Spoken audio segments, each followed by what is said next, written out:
Opa, tudo bem? É, Hoje eu estou aqui para falar um pouco do Agile Mindset, né? Que é a mentalidade ágil, porque sempre quando eu chego num cliente ou quando eu vou dar um treinamento, é, todo mundo quer aplicar, porque todo mundo sabe os benefícios, né? Das metodologias ágeis, então sempre me perguntam, eu quero usar o Scrum, quero usar o Kanban, e realmente são ferramentas fantásticas que trazem muitos benefícios, né, para a empresa. Mas antes disso, eu acho importante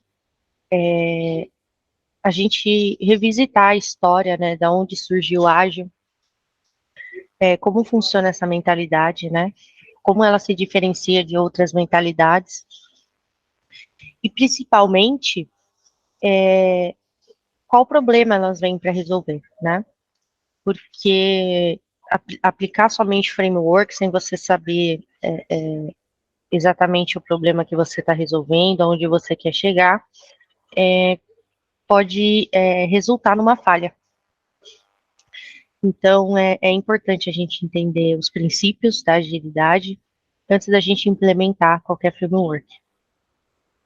Além disso, o mindset ágil, ele é o primeiro passo para uma mudança cultural dentro da empresa, né?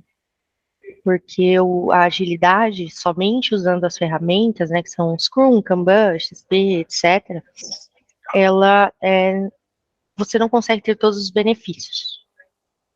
Mas você entendendo a mentalidade, conseguindo compartilhar isso dentro da empresa, a probabilidade de você alcançar todos os benefícios é muito grande, né? Então, primeiro, vou apresentar a minha consultoria, que é a Vencer Ágil.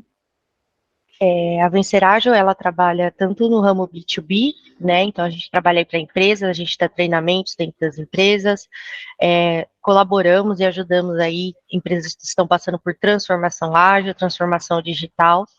Além disso, a gente também está no mercado B2C, né? Então a gente dá cursos e palestras para pessoas também, para faculdades, cursos de tecnologia, etc.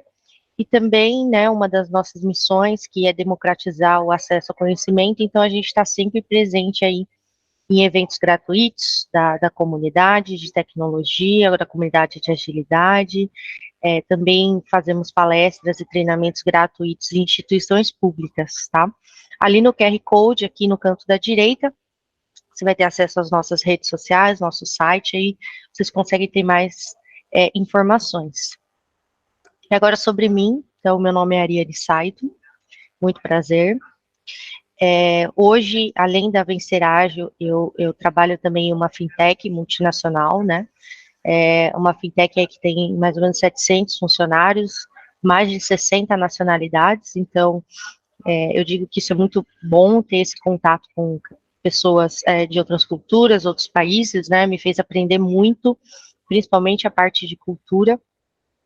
Meu cargo é Delivery Lead, então eu lidero as entregas, então trabalho ali junto com os gerentes de engenharia e gerentes de produto para que a gente entregue as melhores soluções, né? E com isso eu tenho abertura para aplicar todos os conceitos da mentalidade ágil, enfim, outros conceitos de Lean, né, que a teoria de ser mais enxuto, enfim, Management 3.0, que é um novo nível aí de gerenciamento, um novo tipo de gerenciamento, enfim, várias coisas aí que estão surgindo, eu consigo testá-las e usar no meu dia a dia. Além disso, também sou certificada Scrum Master, então hoje o meu framework de especialização é o Scrum, eu aplico ele nos meus projetos e trabalhos quando é necessário, quando ele é a melhor ferramenta para isso. E minha formação é na graduação, eu sou engenheira de informação, né, pela Federal da ABC, e também tenho uma graduação em ciência e tecnologia pela mesma faculdade. Mais recentemente, eu fiz um MBA em gestão de negócios pela USP, Exalc, lá em Piracicaba, foi bem interessante ter essa visão um pouco mais de empreendedor. Então, foi muito importante. É importante a gente saber quem sou eu, o que eu fiz, o que eu estudei, porque muita das nossas opiniões e muitas das nossas decisões, elas são intuitivas, no sentido de que a gente usa as nossas experiências passadas, né? A gente vai falar um pouco disso na mentalidade ágil, mas é importante a gente entender o passado para a gente fazer o futuro, né? Então, os nossos erros, os nossos acertos, todo o histórico, isso é muito importante. Então, beleza. Então, por que que você está aqui hoje ouvindo essa moça falando, né? Você está aqui porque você quer que sua vida seja mais fácil no seu trabalho. É basicamente isso. Quando as pessoas vêm procurar consultoria, ou vêm procurar eu especificamente, normalmente é porque elas estão com algum problema no trabalho e elas precisam que isso seja mais fácil. Está muito difícil, os processos estão muito burocráticos, existem muitos passos, há muito desperdício, enfim, muitas pessoas para a mesma atividade, ou poucas pessoas, né, que é o que mais acontece, muito trabalho, pouca gente. Então, resumindo todos esses problemas, normalmente é porque você quer que sua vida no trabalho seja mais fácil. Então, para isso que as pessoas me procuram, tanto nas mentorias quanto nos treinamentos, né? Porque elas querem que a vida profissional delas seja melhor. E no final desse treinamento, bem curto, eu te garanto que se você aplicar pelo menos uma coisa do que eu falar aqui, sua vida vai ser mais fácil. Ariane, então você vai dar o passo a passo, o manual, a bala de prata para a gente resolver todos os problemas? Não. O que eu vou compartilhar com vocês é algumas ferramentas para que na hora de resolver um problema, a sua caixa de ferramentas esteja mais completa, tá?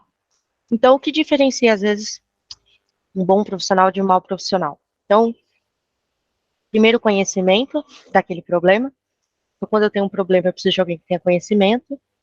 E, às vezes, ele vai resolver aquilo mais rápido ou mais devagar, dependendo das ferramentas que ele tem para resolver aquilo. Então, esse treinamento é para dar mais ferramentas para que vocês consigam resolver problemas complexos. Beleza? Então, como eu falei para vocês que a história é muito importante, então, da onde surgiu a agilidade? Da onde veio esse conceito? Por que que isso existe, né? Então, se a gente for olhar aqui no começo dessa timeline aqui, dessa linha do tempo, ali em 1970, foi quando esse Winston W. Royce, ele publicou um artigo falando do modelo cascata, né? Waterfall Model, que é o modelo de projeto que a gente estava mais acostumado aí, né, até os anos 90. Então, basicamente, a gente vai passar aqui para o próximo slide, ele é um modelo cascata, porque ele parece realmente como uma cascata, né, então ele seguiu alguns passos, como o planejamento, a criação, né, desenvolvimento, revisão e depois o lançamento. Então, quando o Winston ele publicou esse artigo, muitos dos problemas que as pessoas estavam enfrentando nas empresas era a falta de planejamento, né? Então, o que acontecia é que você tinha, pensa nos anos 70 ali, né? Indústria, tal, né? Manufatura, principalmente, e você tinha muito problema de você não planejar o suficiente, e aí na entrega tá faltando informação, ou etc. Então, você passava muito tempo ali corrigindo problemas, né? Então, o que o Winston disse foi, então a gente vai passar mais tempo planejando, né? Para que a gente evite o risco, a gente mitigue o risco. E aquilo funcionou para a maioria dos problemas que tinham naquela época, né? Só que existiam outros tipos de problema que, por exemplo, na parte de competitividade, né? Quanto mais rápido você lançava um produto, você era o pioneiro naquilo, né?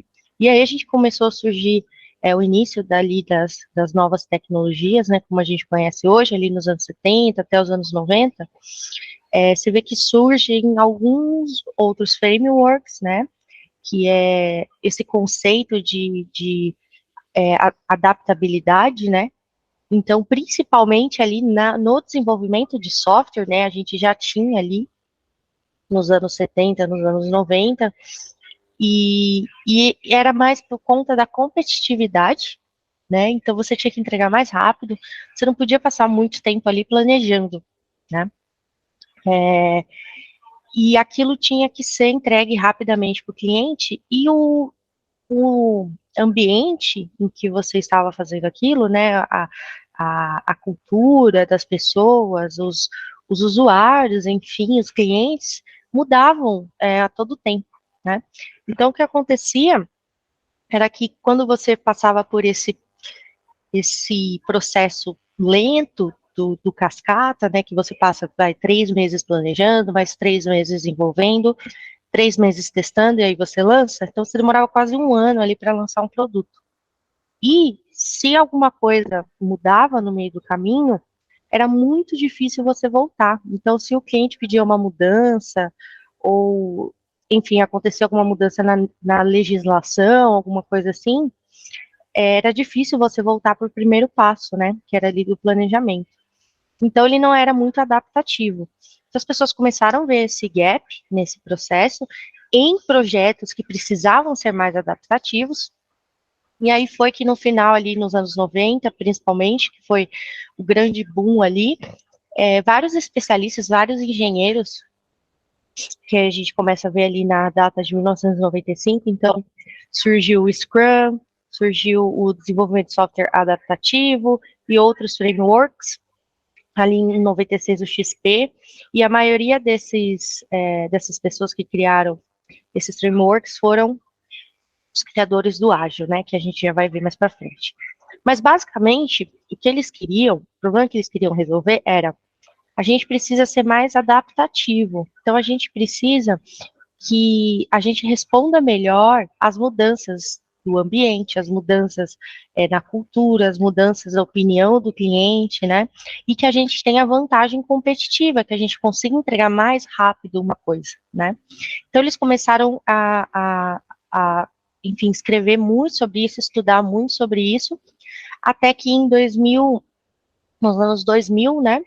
A gente vê ali em 2003 o Manifesto Ágil sendo escrito, foi quando essas pessoas decidiram se juntar para fazer um manifesto. Então, escrever um documento simples, que a gente vai ver mais para frente, dizendo que a gente precisava melhorar o jeito que a gente faz. Principalmente, aí agora a gente vai entrar mais na parte de desenvolvimento de software, principalmente desenvolvendo software. Tá?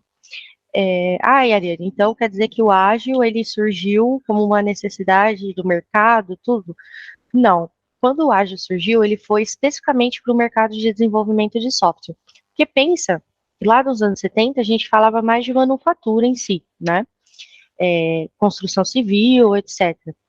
Talvez esses projetos, eles não precisavam de tanta adaptabilidade, né? Então, por exemplo, para você montar uma linha de produção, o cliente não ia decidir no meio do caminho que aquela máquina não funcionava, né? Então você precisava planejar qual era a necessidade daquilo, enfim, os processos de qualidade, assim como a construção civil, né? Você não muda o andar no meio da construção, né? Não tem como você derrubar o prédio, você teria que derrubar o prédio e começar de novo.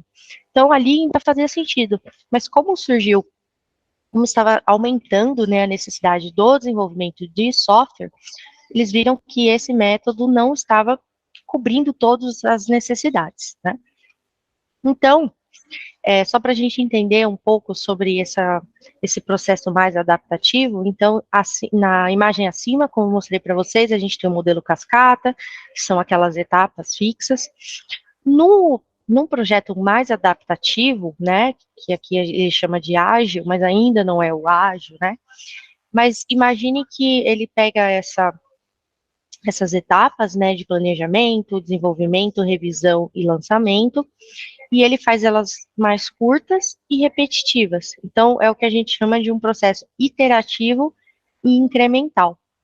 Esse processo iterativo, que é porque você faz isso várias vezes, e incremental, porque você vai melhorando a cada uma delas, ele permite que você seja mais adaptável. Então, se há alguma mudança, você tem tempo de melhorar, de mudar, de replanejar, porque você faz isso várias vezes durante o ciclo.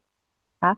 Então, você vê que a timeline do projeto, o tempo de projeto total, às vezes continua o mesmo, mas o produto que você vai entregar, ele tem vantagem competitiva, mais qualidade, porque você está adaptando as mudanças, tá? Então, isso é para projetos complexos, que você não tem grande previsibilidade, né? Porque quando é tudo altamente previsível, o modelo cascata, ele pode ser o melhor para você, né? Já que você já sabe todas as variáveis. Agora, quando você tem um projeto complexo, onde as variáveis são desconhecidas e o ambiente é altamente incerto, né? A gente usa até o acrônimo VUCA, né? VUCA em inglês, mas em português é volatilidade, incerteza, complexidade e ambiguidade. Então, quando você tem uma dessas quatro características, é importante que o seu processo seja mais adaptativo, né? E o que mais é volátil, incerto, ambíguo e complexo do que o próprio desenvolvimento de software, né? Então, como eu disse para vocês, ali nos anos 2000, o pessoal já estava estudando sobre o assunto, criando alguns frameworks para facilitar ali o trabalho mais adaptativo, incremental. Eles se reuniram lá nos Estados Unidos, em Utah. Eles mandaram um e-mail para várias pessoas assim, convidando por um final de semana para eles esquiarem, tomarem vinho e tal, e escrever esse manifesto.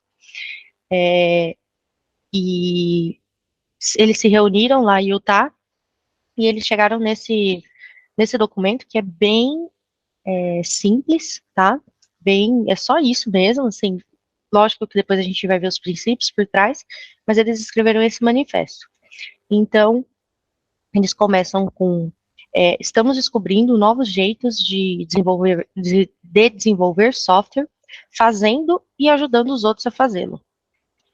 E por esse trabalho, a gente chegou aos valores. Então, o manifesto ele fala de 4 valores. Indivíduos e interações sobre processos e ferramentas. A área significa, então, que indivíduos e interações são mais importantes que processos e ferramentas? Sim. Significa que processos e ferramentas não são importantes? Não. Continuam sendo importantes. A gente pode ver ali na parte de baixo que ele fala. Dado isso, enquanto há valor nos itens à direita, a gente valoriza os itens à esquerda um pouco mais, tá? Então, processos e ferramentas são importantes, mas indivíduos e interações são mais. Uma documentação compreensiva é importante, mas um software funcionando é mais. Uma negociação de contrato, ela é importante. Só que a colaboração com o seu cliente, ela é muito mais importante, tá? E seguir um plano também é importante. A gente precisa dessa certa previsibilidade, mas responder a mudanças é mais importante. Então, é basicamente isso que eles chegaram à conclusão. Então, não foi uma coisa que eles ficaram dias e dias e meses pensando, já era algo que eles estavam construindo, e aí foi muito fácil eles chegarem a esses 4 valores, né? Então, o que esse manifesto ágil, ele mostra pra gente, é que você precisa ser um pouco mais adaptativo e valorizar mais as interações com as pessoas, né? E a sua medida de progresso é o software funcionando, né? Então, ele fala da colaboração, de ser mais adaptativo, no sentido de responder a mudanças, é mais importante, às vezes, do que seguir um plano. O que adianta você seguir um plano e entregar uma coisa que não é o que o cliente queria, do que você responder a mudança e entregar o que ele queria, né? Então, não é que não há planejamento no ágil, há o planejamento, só que ele é um pouco mais curto, né? Para que se a gente erre pouco, tá? E por trás desses 4 valores, o Manifesto Ágil também ele tem 12 princípios. E aí eles escrevem um pouco mais sobre o que eles estavam pensando, mas eu coloquei esse resumo aqui, que já é o suficiente para a gente entender. Então, os 12 princípios, vou começar pelo primeiro, é satisfazer o cliente. Então, a gente tem que entender que a gente trabalha desenvolvendo software para satisfazer uma necessidade do cliente. né? Então, o mais importante é satisfazer a necessidade do cliente, não seguir um plano, não seguir o que o gerente quer, o gerente de produto quer, o gerente do projeto quer. A gente tem que ter todos em mente, todos os participantes da equipe, eles têm que ter em mente que satisfazer o cliente é mais importante. Segundo, você aceitar mudanças nos requisitos. Então, o software, principalmente, é uma coisa que mudança não é tão difícil como, por exemplo, a construção civil. Uma mudança na construção civil, ela requer muito estudo, dependendo da mudança, é impossível de fazer depois que você já começou. Mas um software, às vezes é uma linha ou outra, é uma coisa mutável, é muito mais fácil. Então, a gente, no nosso processo, ao invés de evitar e tentar prever tudo antes, não. No processo ágil, a gente aceita essas mudanças. Elas são bem-vindas, tá? Por quê? A gente entende que essas mudanças, elas trazem vantagem competitiva. Então, quanto mais a gente souber dessas mudanças de requisitos, mais a gente está perto de satisfazer o consumidor. Entregar o software frequentemente. Como eu disse ali nos valores, a medida de progresso, ela passa a ser o software funcionando, e não o que você está entregando versus o planejado. Por quê? O plano muda o tempo todo. Ai, nossa, mas todo dia o plano muda? Não. É justamente você aceitar as mudanças. Então, quando a mudança vem, você ajusta o plano para aquela mudança, né? E a medida de progresso é você entregar o software funcionando, porque como você não tem um plano a longo prazo, você não sabe exatamente quando você terminou, se você está na metade, no começo, né? É meio incerto isso. Então é melhor você entregar o software funcionando. E também isso te dá abertura para ter feedback ali do seu cliente, né? Para saber se você está na direção correta e também ajustar o seu plano de acordo ali com o feedback. O quarto, colaboração diária. Então, as pessoas envolvidas em um projeto, independente se são desenvolvedores, se são pessoas de negócio, todos que estão envolvidos no projeto, e a gente precisa dessas pessoas, o que a gente chama de stakeholders, elas têm que colaborar diariamente, tá? Ali ele coloca diariamente, né, mas vamos, vamos tomar em conta que já fazem mais de 20 anos que esse documento foi escrito, então, hoje eu não dou tanta importância ao diariamente, mas mais importância à colaboração. Então, essas pessoas têm que colaborar, tá? O quinto, você manter os indivíduos motivados. Então, a motivação é muito importante para o sucesso do projeto. Então, você tem que manter as pessoas motivadas. Eu uso, por exemplo, um dos mecanismos de motivação de indivíduos eles entenderem o impacto que eles estão causando. Então, eles entenderem o porquê eles estão executando determinada tarefa. Isso deixa as pessoas motivadas, porque elas sabem a diferença que elas estão fazendo no mundo. Conversas face a face, isso também, levando em consideração que esse documento foi escrito há mais de 20 anos, hoje eu estou aqui falando para vocês online, então é mais a questão de conversar olhando para a pessoa, né? Porque você tem a linguagem não verbal, né? Que é aquela linguagem de expressões do rosto, aquela linguagem que você fala com as mãos, com o corpo. Então é importante você entender isso. Conversas por mensagens, e-mails, elas podem ser mal interpretadas, né? Dependendo da maneira como você escreve, dependendo da maneira, do nível, né, de, que você tem do idioma ali que você está escrevendo, né? Dando o exemplo, como eu trabalho com pessoas do mundo inteiro, a gente utiliza o inglês para se comunicar, mas as pessoas têm diferentes níveis, né, de inglês, então a escrita ali pode atrapalhar um pouco. Então, o melhor mesmo é você conversar com a pessoa, entender aquela linguagem não verbal que a pessoa está querendo dizer, tá? Indo para o lado direito, medir o progresso através de um projeto funcionando, que é o que eu já comentei. O próximo, que é promover um desenvolvimento sustentável, isso é muito importante. Aqui a gente não está falando do desenvolvimento sustentável no ponto de vista que joga seu lixo no lixo, papel na lixeira de papel, lata na lata. A gente não está falando de sustentabilidade de ecossustentabilidade, a gente está falando de sustentabilidade no trabalho. Então, o que significa sustentabilidade? É justamente você manter um ritmo que você consiga aguentar aquilo por tempo indeterminado. Então, não adianta que durante um projeto você trabalhe até meia-noite ou 2 da manhã, tá? Porque o que vai acontecer é que você não consegue manter isso. Então, tem que manter um ritmo sustentável, tá? Tem que ter esse balanceamento, para que você consiga manter isso por tempo indeterminado.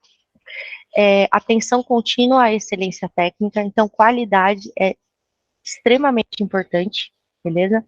Por quê? Qualidade, ela diminui custo com retrabalho, diminui custo com incidentes, né, manutenção, e ela torna o software mais fácil de ser alterado, né? Porque se você tem testes bem feitos, se você tem uma arquitetura escalável, é muito fácil você fazer uma mudança. Então, você tem que ter essa atenção contínua. O que significa ter atenção contínua? Você tem que promover maneiras de que você sempre esteja melhorando a qualidade daquilo, tá? Simplicidade é essencial, então não adianta você fazer uma coisa super mega complexa, você tem que resolver o problema da maneira mais simples possível, tá? Os times têm que ser auto-organizáveis, então esse princípio, ele fala que não adianta você ter uma pessoa pedindo para cada pessoa executar uma tarefa, sabe?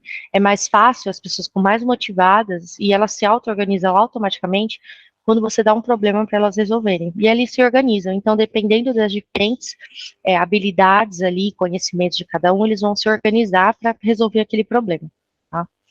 E o último, e eu acho mais importante de todos, que é refletir regularmente em melhoria contínua. Então, eu acho que o principal fato é que nunca alcançaremos a perfeição e sempre temos que buscá-la. Então, acho que esse é o principal desse princípio, né? Então, o que a gente tem que fazer, sendo ágil, né, tendo essa mentalidade ágil, é descobrir uma forma de que a gente sempre reflita sobre o que aconteceu e como a gente pode melhorar, tá bom? Então, basicamente, a agilidade, ela se define nesses 4 valores que a gente falou aqui do Manifesto Ágil e esses 12 princípios, tá? E aí, o que são os frameworks, então? O que é o Scrum, o que é o XP? Eles pegaram, eles são baseados nesses 4 valores e 12 princípios, e tudo isso que eu falei é um pouco intangível, é um pouco subjetivo. Então, esses frameworks, como o Scrum, por exemplo, eles pegaram esses 4 valores, esses 12 princípios, e eles transformaram, deixaram as coisas um pouco mais práticas. Então, como você aplica isso, como que eu, por exemplo, reflito regularmente em melhoria contínua. No Scrum, tem uma cerimônia que é chamada retrospectiva. Então, essa retrospectiva, ela é um modo de você aplicar esse último princípio, tá? Então, tudo que os frameworks têm, eles estão aplicando esses conceitos que a gente conversou aqui. Então, por que que eu sempre começo pela mentalidade ágil em vez de conversar pelo framework? Porque existem inúmeros frameworks, tá? Que é o que a gente vai ver aqui agora.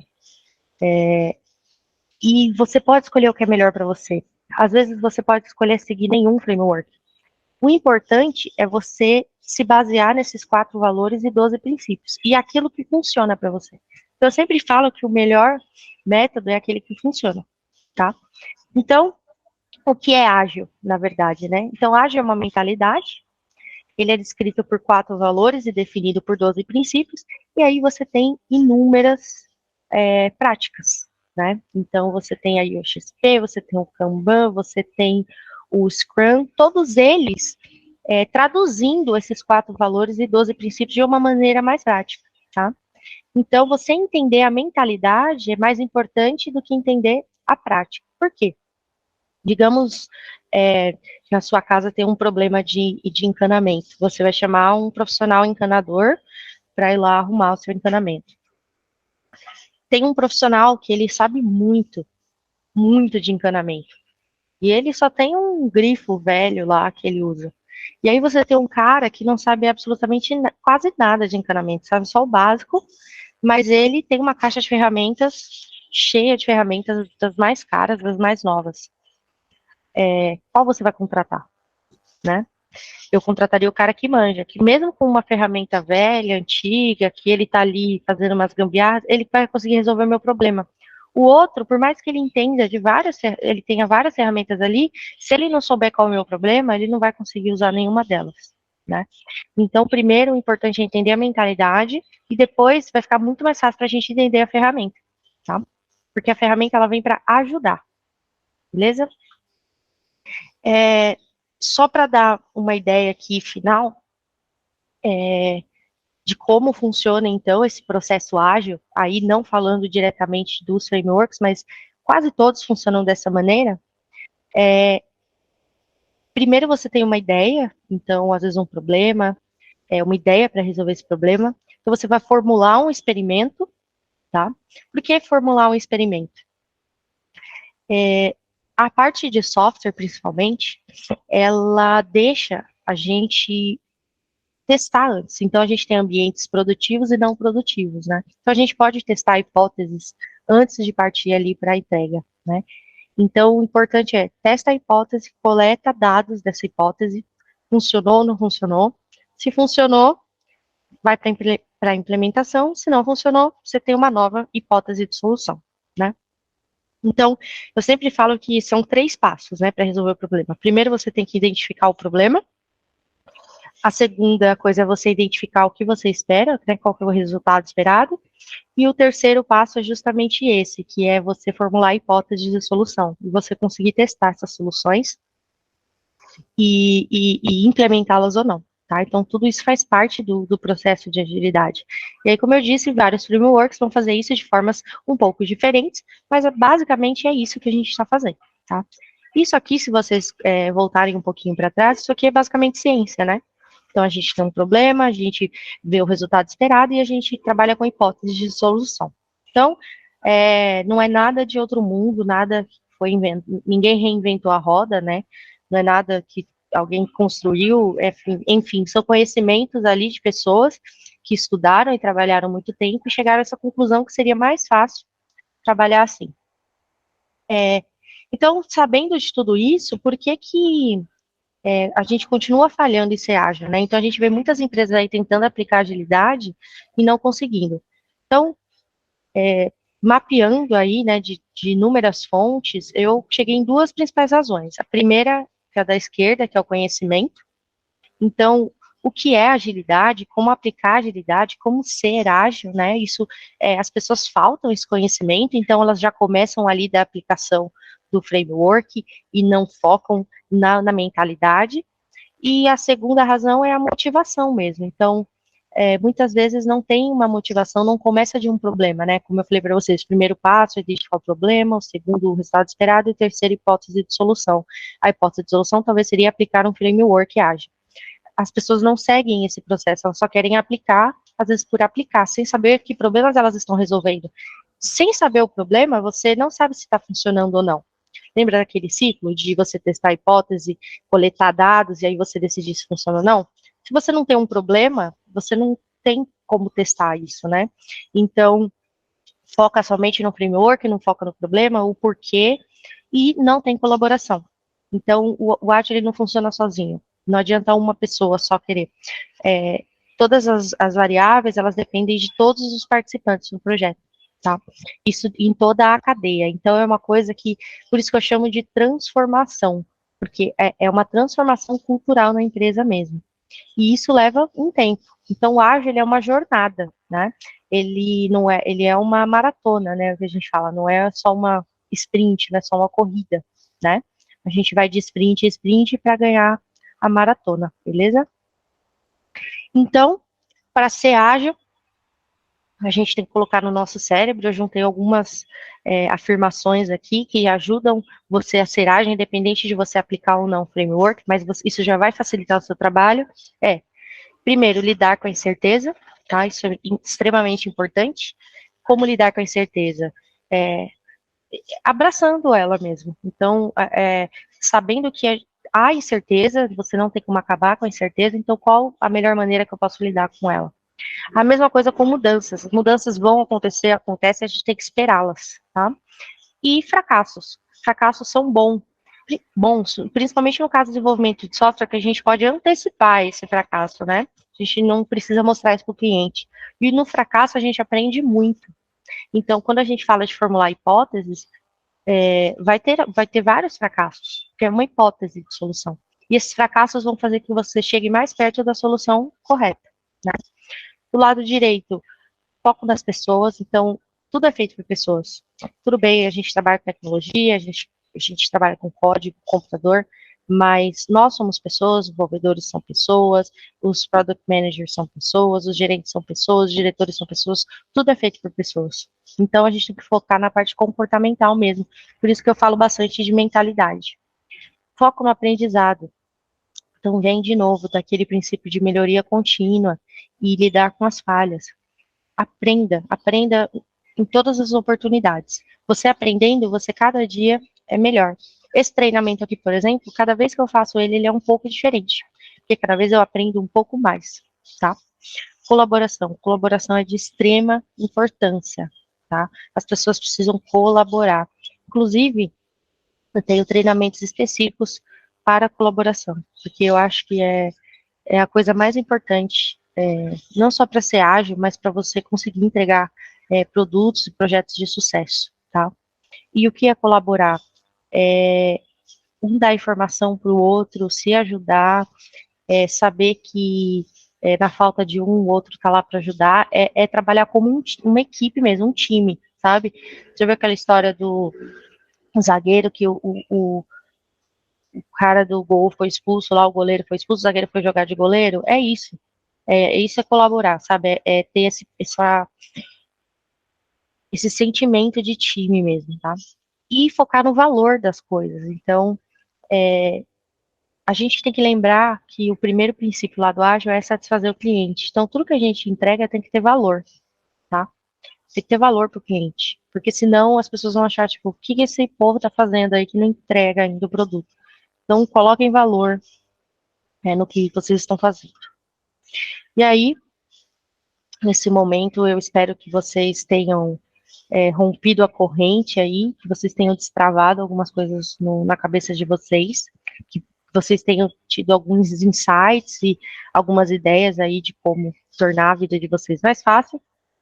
E aí, para não deixar tanto assim aberto, eu coloquei algumas dicas do que vocês podem fazer para destravar essa mentalidade. Então, quando você tem uma entrega, quebre elas em partes menores, tá? Tente aprender sempre, abraça a falha, faça experimentos, né? Que você possa falhar e não tenha nenhum problema, a única coisa que você vai levar é o aprendizado. Cara, registra tudo, porque dado é o melhor jeito de você tomar decisões, tá? Reflita do que você está fazendo, como você pode melhorar, o que você pode fazer de melhor, o que foi legal que você pode continuar. Então, faça isso regularmente, tá? E eu acredito que aplicando qualquer uma das ideias que vocês tiverem, alguns insights, eu tenho certeza absoluta que a vida de vocês vai ser mais fácil, tá bom? E é isso. Muito obrigada. E qualquer coisa, os meus contatos, as redes sociais da Venceragem estão lá no primeiro slide. E vocês podem entrar em contato. Eu posso dar algumas dicas, posso dar dicas de livros, do que ler e etc. A gente está sempre aqui para ajudar, tá bom? Tchau, tchau. Obrigada.